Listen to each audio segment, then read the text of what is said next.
Mga kapatid, simulan natin ang ating pagdiriwang sa ngalan ng Ama, ng Anak at ng Espiritu Santo. Amen. Ang pagpapala ng ating Panginoong Jesucristo, ang pag-ibig ng Diyos Ama, at ang pakikipagkaisa ng Espiritu Santo naway sumainyong lahat. At sumaiyo rin. Sa mga naririto po, gayon din ang mga sumusubaybay sa atin sa pamamagitan ng live streaming sa Facebook, YouTube, Twitter at TV Maria, magandang umaga po sa inyong lahat. At sa mga kapatid nating nasa ibang panig ng daigdig, isang mapagpalang araw po sa inyo. Sa ating mabuting balita ngayon, paalala sa atin ng ating Poong Jesus Nazareno, maging katulad ng mga munting bata. Ang makita ang kagandahan ng buhay, ang makita at mapasalamatan ang biyayang ipinagkaloob sa atin at maipasa, maibahagi ito sa iba. Iyon ang mga katangian ng isang taong kabilang sa kaharian ng Diyos. Mga kapatid, tinipon tayo bilang kaanib ng angkan ng Diyos. Kaya dumulog tayo sa maawaing Panginoong nagpapatawad ng lubos. Sinugong tagapagpagaling sa mga nagsisisi, Panginoon, kaawaan mo kami. Panginoon, kaawaan mo kami. Dumating na tagapag-anyayang mga makasalanan ay magsisi, Kristo, kaawaan mo kami. Kristo, kaawaan mo kami. Nakaluklok ka sa kanan ng Diyos Ama para ipamagitan kami. Panginoon, kaawaan mo kami. Panginoon, kaawaan mo kami. Kaawaan tayo ng makapangyarihang Diyos, patawarin tayo sa ating mga kasalanan at patnubayan tayo sa buhay na walang hanggan. Amen. Manalangin tayo.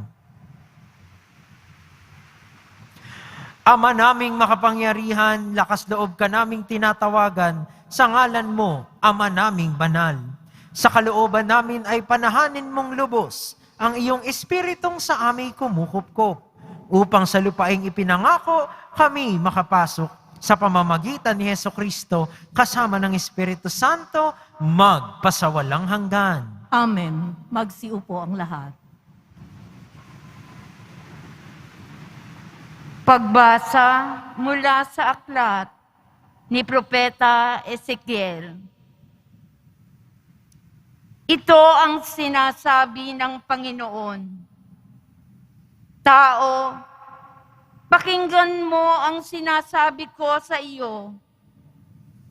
Huwag kang tutulad sa kanila na naghimagsik sa akin. Ngumanga ka, kanin mo ito. Nang ako'y tumingala, may nag-abot sa akin ng isang aklat na nakabalumbon. Iniladlad ito at nabasa ko. Nabasa ko sa magkabila ang mga panambitan, pagdadalamhati at sumpa. Sinabi pa sa akin, kanin mo ang aklat na ito. Pagkatapos, magpahayag ka sa sambahayan ni Israel. Ngumanga ako upang kanin ng aklat. Sinabi niya sa akin, kanin mo ito at magpakabusog ka. Kinain ko nga ang aklat. Ang lasa ko'y parang pulot-pukyutan. Sinabi niya sa akin, tao, pumunta ka sa sambayan ng Israel at sabihin mo ang ipinasasabi ko sa iyo. Ang salita ng Diyos. Salamat sa Diyos. O kay tamis na namnamin, ang utos mong bigay sa amin. O kay tamis na namnamin, ang utos mong bigay sa amin. Nagagalak na susundin yaong iyong kautusan. Higit pa sa pagkagalak na dulot ng kayamanan. O kay tamis na namnamin, ang utos mong bigay sa amin. ang buo mong kautusan sa akin ay umaaliw. Siyang gurong nagpapayo sa lahat kong suliranin. O kay tamis na namnamin, ang utos mong bigay sa amin. Higit pa sa ginto't pilak nitong buong sanlibutan, ang mabuting idudulot ng bigay mong kautusan. O kay tamis na namnamin, ang utos mong bigay sa amin. O kay tamis na namnamin, ang utos mong ibinigay. Matamis pa kaysa pulot, yaong lasang tinataglay. O kay tamis na namnamin, ang utos mong bigay sa amin. Halos humihingal ako dahilan sa kasabikan na mata mo yaong aking minimithing kautusan. O kay tamis na namnamin, ang utos mong bigay sa amin. Magsitayo ang lahat.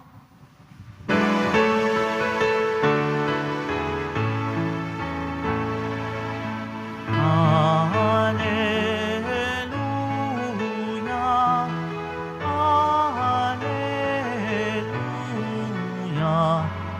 Hallelujah, Hallelujah, Hallelujah. Sabi ni Jesus na mahal, dalhin niyo ang aking pasan, amuan ko'y tularan. Hallelujah, Hallelujah, Hallelujah, Hallelujah.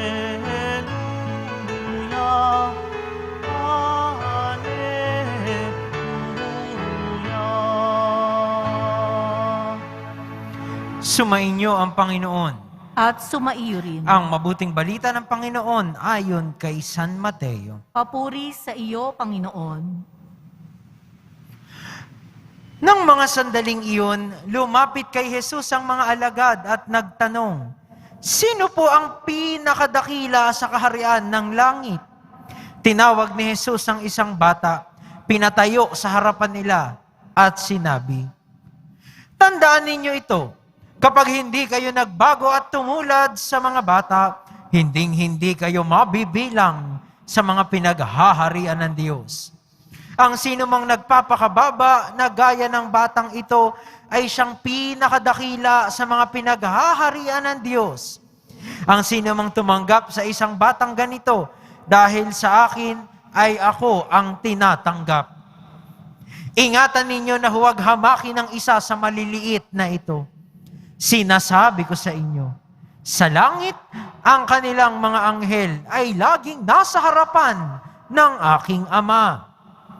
Ano sa akala ninyo ang gagawin ng isang taong may 100 tupa kung maligaw ang isa sa mga iyon? Hindi kaya niya iiwan ng 99 na nanginginain sa kaburulan upang hanapin ang naligaw? Sinasabi ko sa inyo, kapag nasumpungan niya ito, higit niyang ikinagagalak ang isang ito kaysa 99 na hindi naligaw. Gayon din naman, hindi kalooban ng inyong amang nasa langit na mapahamak ang isa sa maliliit na ito." Mga kapatid, ang mabuting balita ng Panginoon. Pinupuri ka namin, Panginoong Heso Kristo. Magsiupo ang lahat.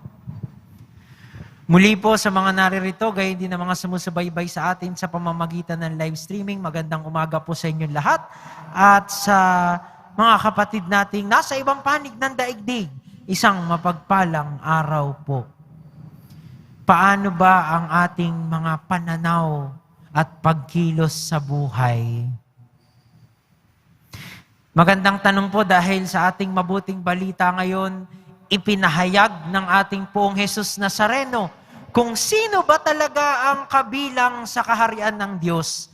At kapag sinabi natin yung kaharian ng Diyos, hindi lamang yan yung inaasahan nating langit. No?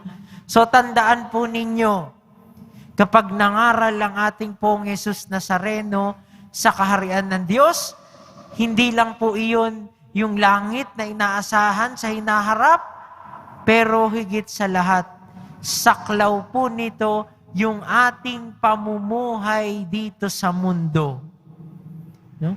Bagamat ang kaganapan ng kaharian ay sa susunod na buhay, inaasahan niyang sa mundong ito, sa buhay na ito pa lang, ito ay buhay na. Doon na tayo nakatira. Yung ating pag-uugali, ipinakikita na tayo'y nabibilang na sa Diyos. At ano ang susi nito? Sabi ng ating mahal na poon ngayong araw na ito, matulad sa mga bata. No? Ano ba ang ibig sabihin noon? No? Maganda siguro pansinin natin yung ilang mga kaugalian ng mga bata kapag nakikita at napapansin natin sila. At para sa akin, no, sa lahat ng maaaring gawin ng mga bata, sa kanilang kakulitan, sa kanilang mga sinasabi, sa kanilang pakikipaglaro, siguro kung papagsama-samahin natin, makikita natin na yung mga bata, no, nakakita ko ng mga bata dito, parang laging may pananabik sa kung ano yung ginagawa nila. No, iwan mo sa isang lugar, lahat gustong hawakan, tignan, no, minsan titikman. No, pag nakakita ng tao, medyo mahihiya. Pag naman naamo na, tatawa-tawa. No? At hindi sila nagsasawa. Pagbalik mo kinabukasan, no, hindi nila sasabihin na, ito na naman tayo. No? Ay, ganun pa rin. Maglalaro pa rin. No, yung iba nga, sa sobrang likot, madadapa, gugulong, masasaktan, iiyak. Pero pagkatapos ng umiyak, nahimasmasan na, gagawin at gagawin pa rin yung paglalaro. Tapos yung mga bata, laging may pananabik at pagkatawa kapag nakakakita sila ng tao. Sa simula lang mahiyain yung mga yan, magtatago sa kanilang mga ina, sa mga nagbubuhat sa kanila. Pero pag umamo na, pag nakuha mo na yung kanyang atensyon, tatawa ng tatawa kung ano-anong gagawin. No? Yung ganong klaseng pananabik sa buhay na nawawala sa atin pagtanda. Madali tayong magsawa. Pag may nakasanayan na tayo, ayaw na nating umalis doon. Pag sa tingin natin, nahihirapan tayo, reklamo ang una nating masasambit. Na para bang lahat na lang ng araw na ginawa ng Diyos ay puro pahirap. Pero tignan natin yung mga bata. Hindi kaya't yung kanilang pananabik ay yung kinakailangan nating matutunan. O matutunan muli. Na makita na sa kabila ng mga paghihirap ng buhay, meron pa rin tayong aasahang bago. Sa mga paulit-ulit na pangyayari, may surpresa pa rin.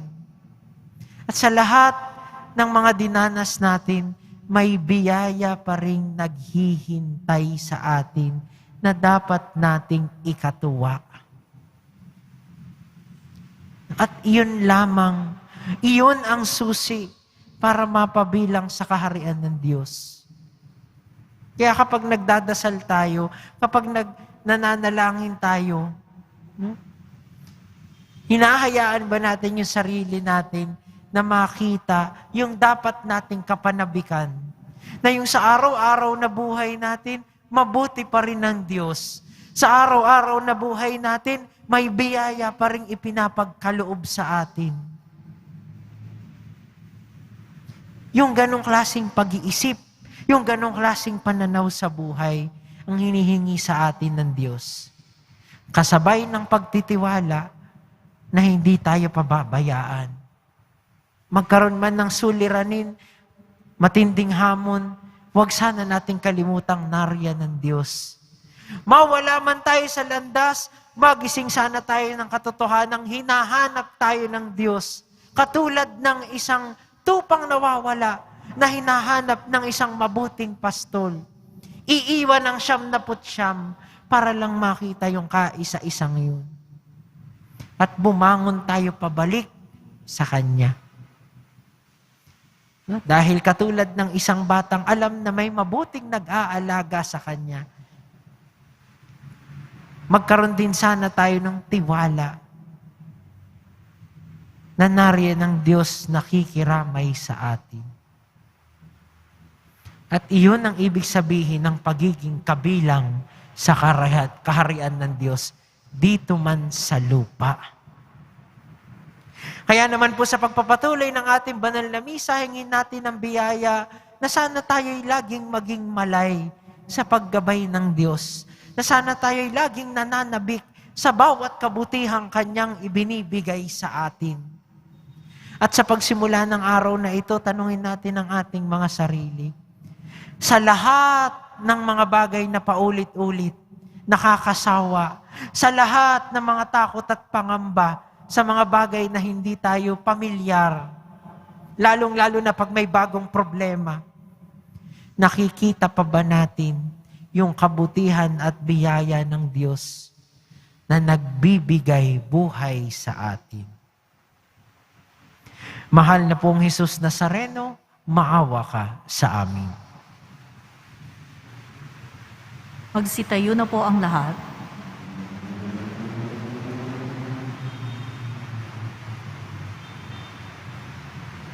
Manalangin tayo sa Ama upang gawin niya tayong karapat-dapat na maging Kanyang mga minamahal na anak. Punuin nawa kami ng iyong presensya, Panginoon. Punuin nawa kami ng iyong presensya, Panginoon.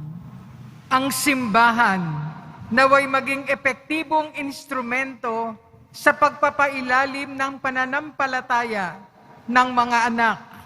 Manalangin tayo. Punuin nawa kami ng iyong presensya, Panginoon. Ang mga lider ng gobyerno naway magpakita ng malalim na pagkalinga sa pagkakaroon ng magandang kinabukasan ang mga bata at upang ang mga maliliit na ito ay maging ligtas sa lahat ng uri ng pang-aabuso. Manalangin tayo. Punuin nawa kami ng iyong presensya, Panginoon. Ang mga magulang naway mapalaki ng mabuti ang kanilang mga anak ayon sa pinahahalagahang moral at mabigyan sila ng tamang paghuhubog at edukasyon. Manalangin tayo. Punuin nawa kami ng iyong presensya, Panginoon. Ang mga may sakit, mga matatanda, at iyong mga nakaratay na sa kanilang tahanan, naway mabanaag ang kalinga at kasiyahan ng Diyos mula sa mga nag-aaruga sa kanila. Manalangin tayo. Punuin nawa kami ng iyong presensya, Panginoon. Ang mga yumao, naway walang bahid ng kasalanan na makabalik sa tahanan ng Ama sa langit. Manalangin tayo. Punuin nawa kami ng iyong presensya, Panginoon. Sa katahimikan ng ating puso't diwa, alay natin sa Panginoon ang ating mga panalangin, gayon din ang mga panalangin ng mga taong mahalaga sa atin.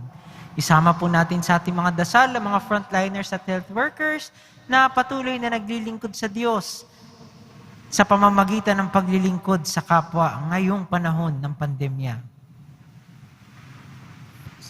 Manalangin tayo. Punuin nawa kami ng iyong presensya, Panginoon. Ama, pakinggan mo ang mga panalangin ng iyong mga anak na sumasampalataya sa iyo.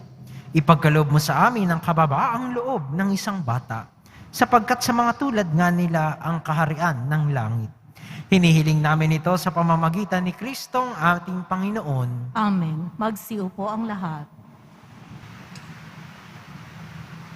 Magsitayo ang lahat. Manalangin kayo mga kapatid upang ang paghahain natin ay kalugdan ng Diyos Amang makapangyarihan. Tanggapin nawa ng Panginoon itong paghahain sa iyong mga kamay, sa kapurihan niya at karangalan, sa ating kapakinabangan at sa buong sambayanan niyang banal. Ama naming lumikha, kalugdan mo ang mga alay ng iyong sambayanan. Ang ipinagmagandang loob mong ibigay sa amin upang maihain ay siya nawang gumanap ng iyong ginagawa upang kami tubusin sa pamamagitan ni Jesucristo kasama ng Espiritu Santo magpasawalang hanggan. Amen. Sumainyo ang Panginoon. At sumaiyo rin. Itaas sa Diyos ang inyong puso at diwa. Tinaas na namin sa Panginoon. Pasalamatan natin ang Panginoong ating Diyos. Marapat na siya ay pasalamatan. Ama naming makapangyarihan, tunay ngang marapat na ikaw ay aming pasalamatan. Sa iyong paglingap at kagandahang loob, ang tao'y nilikha mo't pinangasiwa sa sansinukob. Sa hangad mong siya'y iwastong lubos, siya'y pinagdusa mo sa kanyang pagtalikod. Sa iyong paghiliw, iyong ipinahintulot na makabalik siya sa pamamagitan ni Kristo Jesus. Kaya kaisa ng mga anghel na nagsisiawit ng papuri sa iyo, nang walang humpay sa kalangitan, kami nagbubunyi sa iyong kadakilaan. Santo, Santo, Santo, Panginoong Diyos ng mga hukbo, napupuno ang langit at lupa ng kadakilaan mo, Hosana sa kaitaasan. Pinagpala ang naparirito sa ngalan ng Panginoon, Hosana sa kaitaasan. Magsiluhod ang lahat. Ama naming banal, ikaw ang bukal ng tanang kabanalan. Kaya't sa pamamagitan ng iyong Espiritu, gawin mong banal ang kaloob na ito upang para sa amin maging katawan at dugo ng aming Panginoong Hesukristo. Bago niya pinagtiis ang kusang loob na maging handog, hinawakan niya ang tinapay. Pinasalamatan kaniya. Pinaghati-hati niya iyon, iniabot sa kanyang mga alagad at sinabi, tanggapin ninyong lahat ito at kanin. Ito ang aking katawan na ihahandog para sa inyo.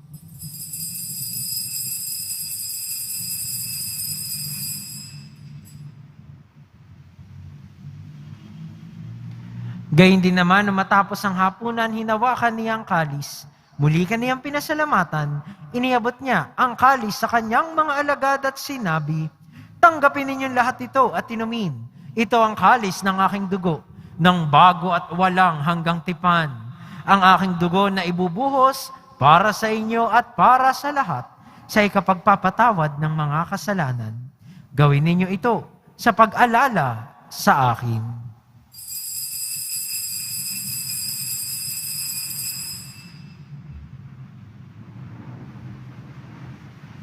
Magsitayo ang lahat.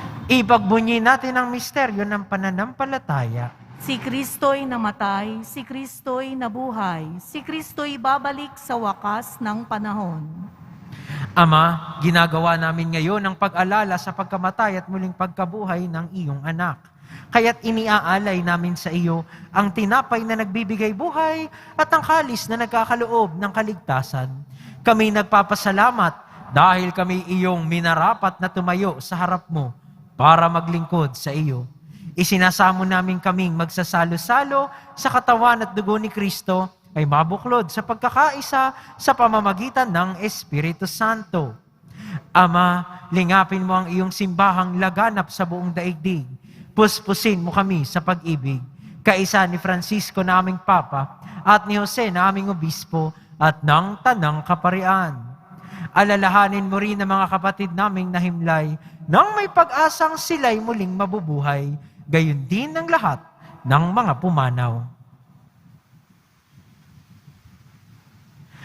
Kaawaan mo sila at patuloyin sa iyong kaliwanagan.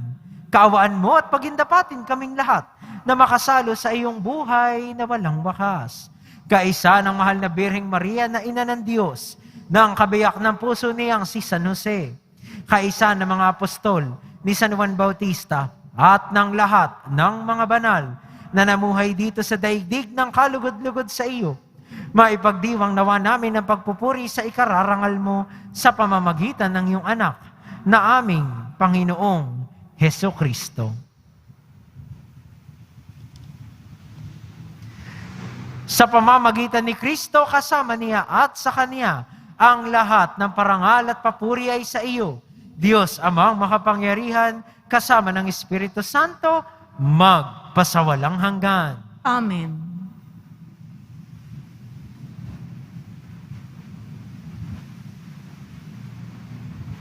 Sa tagubili ng mga nakagagaling na utos sa turo ni Jesus na Panginoon natin at Diyos, ipahayag natin ng lakas loob.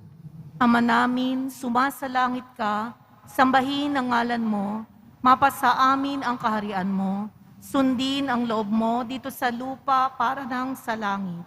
Bigyan mo kami ngayon ng aming kakanin sa araw-araw, at patawarin mo kami sa aming mga sala, para nang pagpapatawad namin sa nagkakasala sa amin.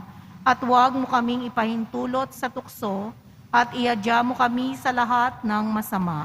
Hinihiling namin kami iadya sa lahat ng masama, pagkalooban ng kapayapaan araw-araw, iligtas sa kasalanan at ilayo sa lahat ng kapahamakan, samantalang aming pinananabikan ang dakilang araw ng pagpapahayag ng tagapagligtas naming si Heso Kristo. Sapagkat iyo ang kaharian at ang kapangyarihan at ang kapurihan, magpakailanman. Amen.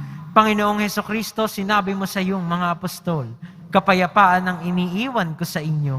Ang aking kapayapaan ang ibinibigay ko sa inyo. Tunghayan mo ang aming pananampalataya at huwag ang aming pagkakasala.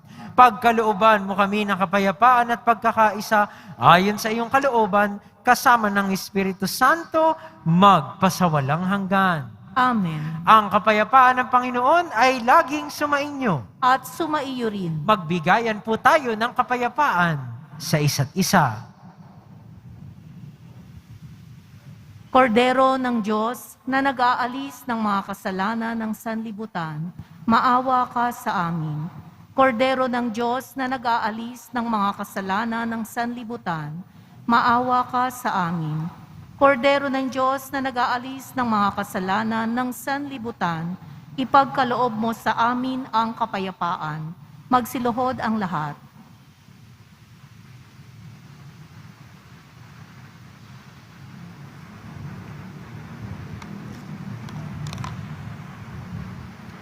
Mga kapatid, ito ang kordero ng Diyos.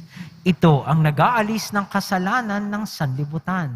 Mapalad ang mga inaanyayahan sa kanyang piging. Panginoon, hindi ako karapat-dapat na magpatuloy sa iyo, ngunit sa isang salita mo lamang ay gagaling na ako. Katawan ni Kristo. Amen.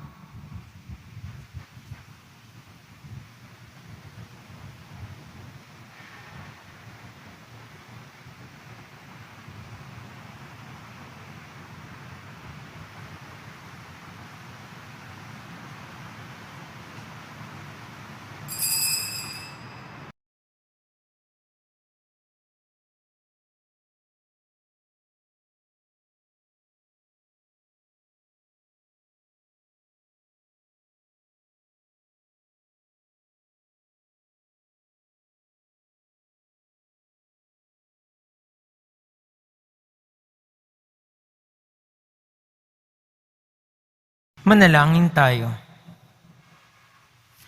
Ama naming mapagmahal, ang pakikinabang namin sa piging na banal ay magdulot nawa sa amin ng kaligtasan at magtanghal sa amin sa luningning ng iyong katapatan. Sa pamamagitan ni Heso Kristo kasama ng Espiritu Santo, magpasawalang hanggan. Amen. Sumainyo ang Panginoon. At sumaiyo rin. Magsiyuko para sa pagbabasbas. Mahal na pong Jesus Nazareno, inihayag mo sa pamamagitan ng krus ang walang maliw na pag-ibig ng Diyos sa sangkatauhan. Pakinggan mo ang kahilingan ng iyong angkan na nagsusumamo sa iyo. Makamtan nawa nila ang iyong katugunan at tanggapin ang kasagutan na may utang na loob na tinatanaw. Basbasan din po ninyo mga daladala nilang mga imahen at dasalan. Sa pamamagitan ng bendisyong ito, naway maalaala nila ang mga pangako nila noon sa binyag, na ikaw ang kanilang iibigin at paglilingkuran bilang Panginoon magpasawalang hanggan. Amen. At pagpalain nawa tayong lahat ng ating makapangyarihan at mapagmahal na Diyos, Ama, Anak, at Espiritu Santo. Amen. Tapos na ang misa, humayo kayong dala ang pag-ibig at kapayapaan ng ating Poong Jesus Nazareno. Salamat sa Diyos. Magandang umaga po sa inyong lahat.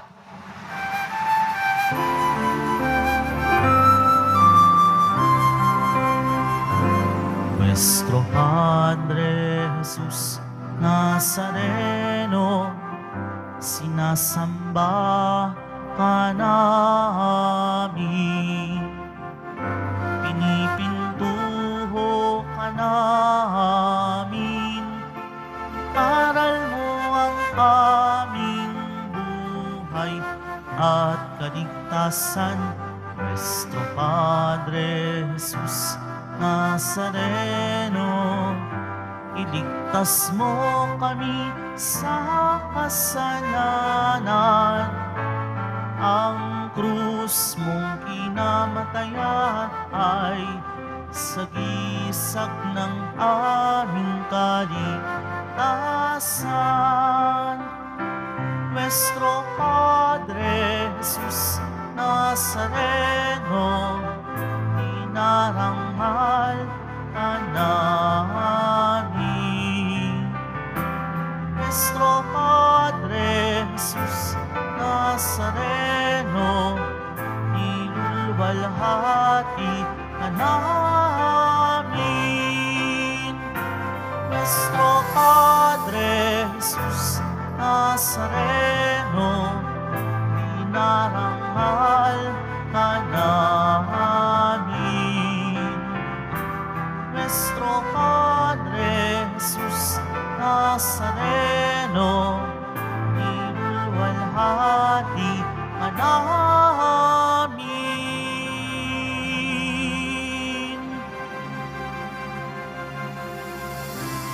Magsiupo muna ang lahat.